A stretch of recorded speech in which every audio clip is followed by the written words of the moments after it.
Si te dedicas al desarrollo web, de ley has utilizado Fetch o lo vas a utilizar, pero dependiendo de tu nivel de experiencia es muy probable que lo estés utilizando mal. El día de hoy te mostraré cuáles son los escenarios y errores más comunes que se cometen cuando se utiliza Fetch y cómo corregirlos desde un nivel principiante a experto. Así que sin más bla bla bla, comencemos. Y comencemos hablando del buen Fetch.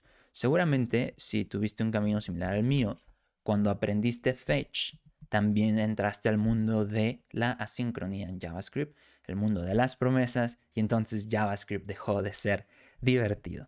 Y entonces habrás descubierto que para utilizar Fetch necesitas una URL y encadenar dos then. ¿Ok? El primer then es para esperar que se resuelva la respuesta del servidor y con respuesta en mano intentar acceder a su info. Pero sorpresa, esto también es asíncrono, por lo tanto necesitamos otro then para recibir la info y ya con info en mano hacer lo que queramos. Aquí lo queremos simple y sencillamente será loguear en pantalla la info y ya está. Este es el clásico Fetch, la base, ¿ok? Todos comenzamos aquí. Pero sabrás que, o habrás descubierto cuando estabas en este mundo de promesas, que esto es terrible, terrible, terrible. Y entonces muy probablemente hayas descubierto la maravilla de async y await. ¿Ok? Y entonces este fetch se convierte en algo como esto. Podemos decir, vamos a comentar esto y vamos a convertirlo en algo como esto, donde la respuesta es el resultado de esperar el llamado de este fetch, ¿ok? Y entonces después podemos guardar la info en una constante esperando la resolución de esta respuesta. De modo que esto es más fácil de manejar, más entendible, mucho mejor en todos los aspectos. Y entonces continúas aprendiendo y descubres que tu código puede fallar. ¿Quién lo hubiera esperado, no? Tu código puede fallar, el fetch puede fallar y no queremos eso. Queremos gestionar los errores. Y entonces, esto que también vamos a comentar, lo colocamos dentro de un bloque try catch, ¿ok? Donde atrapamos el error y entonces ponemos esto así. Y si ocurre algún error, ¿qué vamos a hacer? Vamos a lidiar con el error. Supongamos que tenemos esta función que registra el error y lo soluciona, ¿ok? Ya está, de maravilla. Te crees el amo, dices, lo tengo resuelto. Cualquier error que ocurra en mi llamado va a ser solucionado. Pero sorpresa, sorpresa, sorpresa, continúas aprendiendo y sabrás que, como lo dice la Biblia de JavaScript, que fetch solamente tira error cuando el error viene de la red. Cuando el usuario pierde la señal, la computadora está offline, el servidor simplemente no responde o es una URL que no existe, por ejemplo. Y entonces descubres que hay otro tipo de errores que técnicamente no son errores para fetch, como lo es recibir una respuesta 404 o un código de error 400 o 500, estos códigos de estatus de la respuesta HTTP.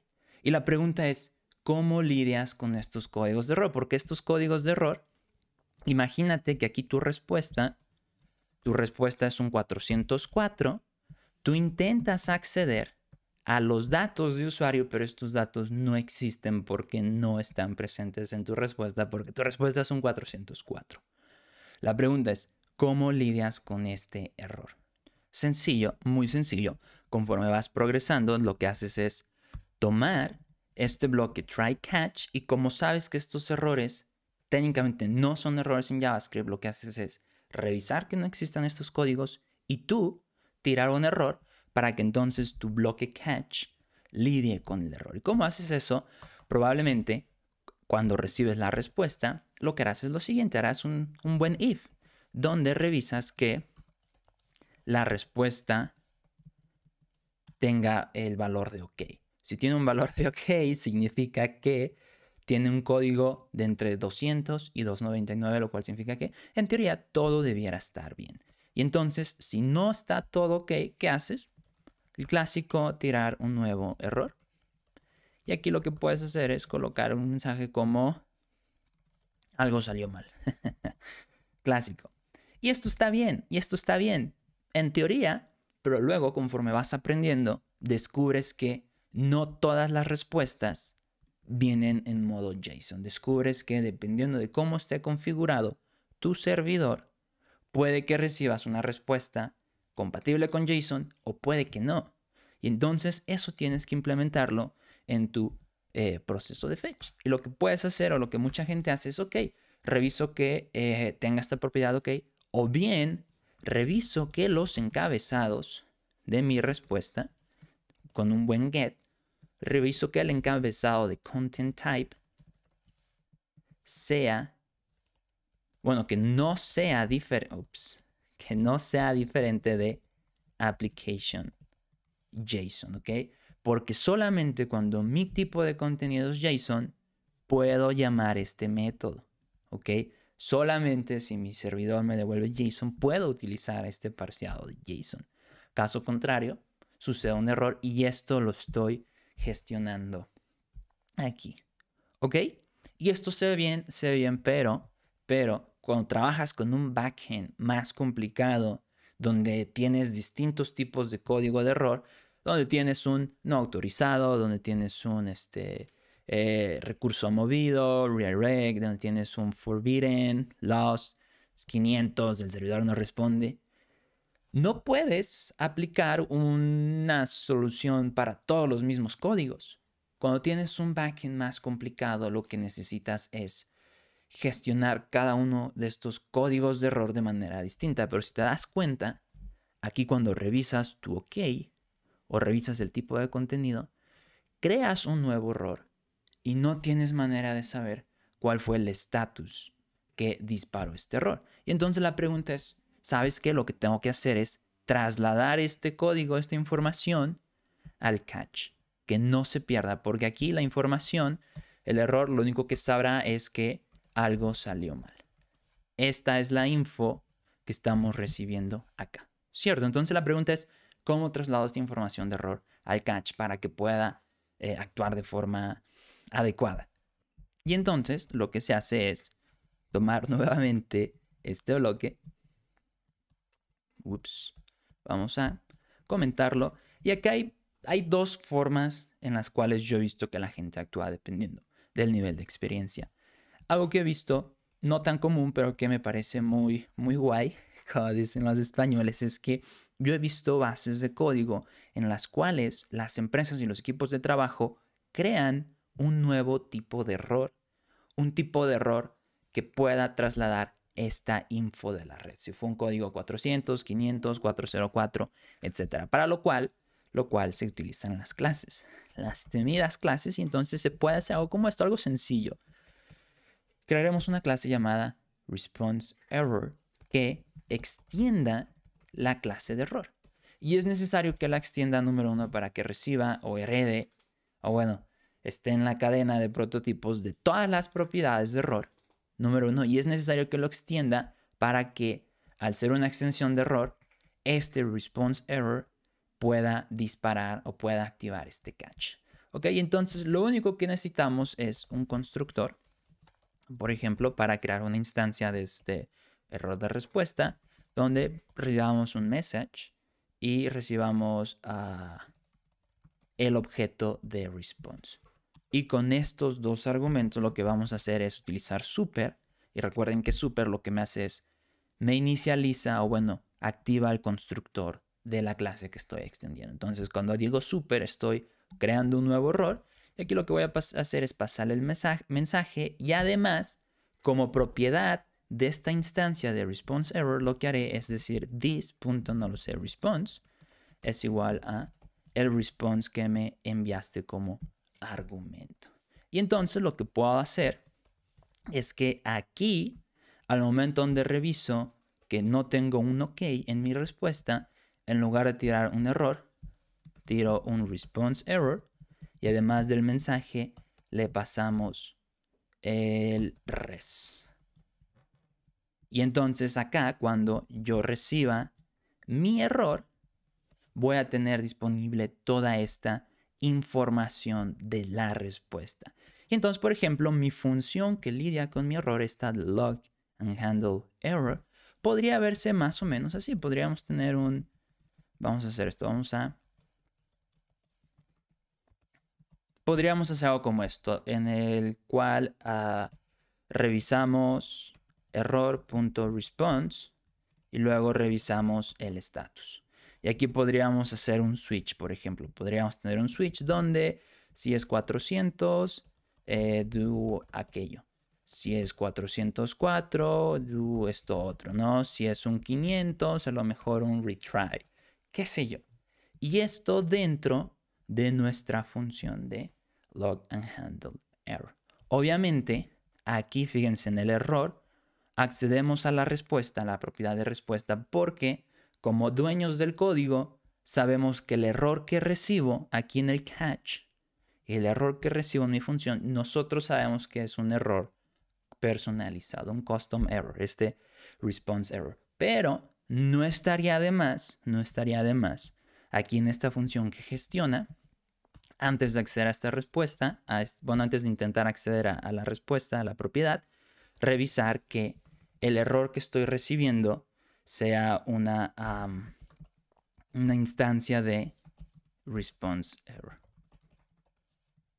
Y así solamente si este error es una instancia, ya intentar acceder a la propiedad. Caso contrario, esto me va a arrojar un undefined, ¿vale? Entonces, esta es una de las maneras en las cuales he visto que la gente traslada la información de la respuesta para que al momento de lidiar con el error en el catch podamos tomar distintas acciones dependiendo del código de error. Si fue un 400, un 404, 500, etc. Ahora, esto era antes.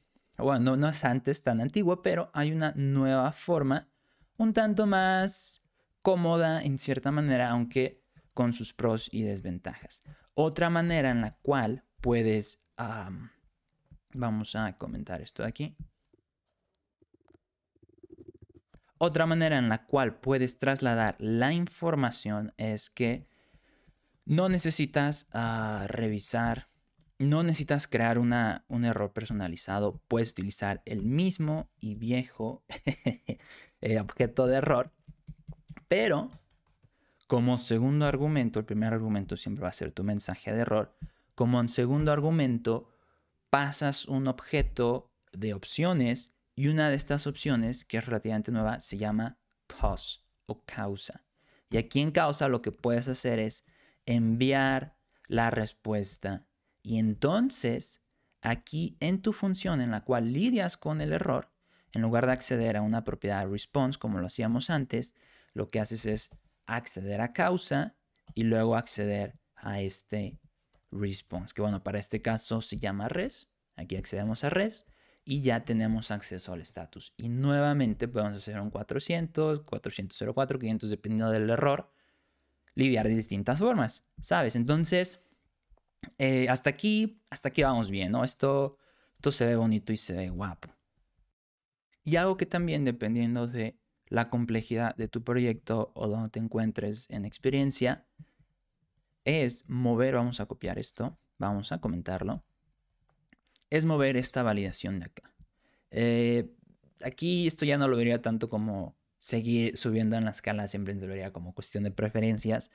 Hay quienes intentan dejar toda la gestión de errores del lado de catch, de modo que lo que mucha gente hace es simplificar este if y lo dejan solamente con el OK. Y entonces esta parte de encabezados la remueven y lo único que hacen es revisar que la respuesta venga con OK.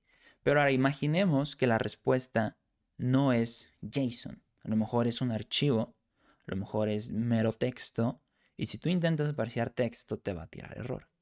¿Ok? Entonces imaginemos que la respuesta no es de JSON. Y yo lo que intento es parsearla aquí. Esto me tira un error. Y cuando entras al mundo de los errores, algo que mucha gente hace es, por ejemplo, en esta función donde gestiono mis errores, es revisar que error sea una instancia de syntax error. Y es que sucede, instance of. Y es que sucede que cuando tú intentas parsear JSON, que no es JSON válido, el error que tiras es un error de tipo syntax error.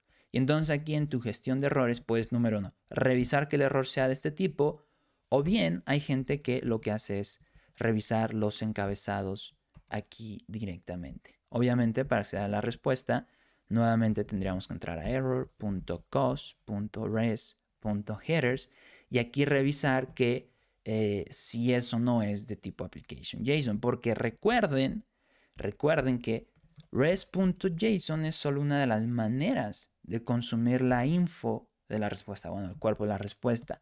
Hay más maneras, como por ejemplo res.text, o por ejemplo res.formData, o res.blob, o res.body, si lo que quieras es irlo leyendo conforme va cayendo. Y todo esto lo puedes llevar a este lado del catch o lo puedes tener dentro de tu try, dependiendo nuevamente de la complejidad de tu proyecto.